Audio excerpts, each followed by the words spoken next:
Tourcoing a vibré au son de sa première marche des fiertés.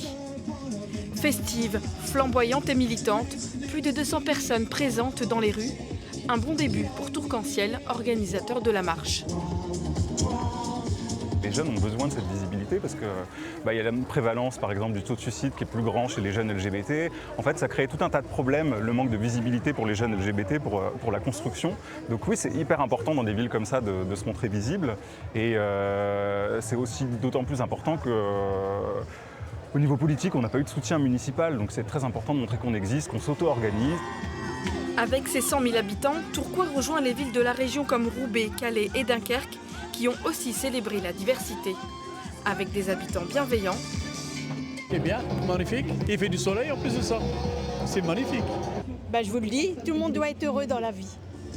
Comme cette commerçante qui affiche son soutien à cette démarche inclusive.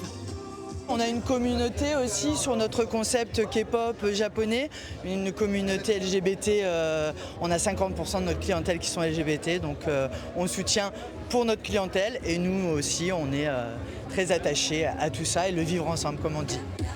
Une première qu'on a partagée en famille pour des parents qui souhaitent transmettre à leurs enfants des valeurs de tolérance et de liberté. C'était avant tout un moment de partage, un moment de fête, donc voilà, je me suis dit, pas de raison de ne pas l'amener. Il va être content, il va avoir des couleurs, il va avoir des gens heureux, il va avoir de la danse, de la musique. Voilà, c'est quelque chose de bien à apporter, je pense. Tourcoing a marché et ce n'est qu'un début.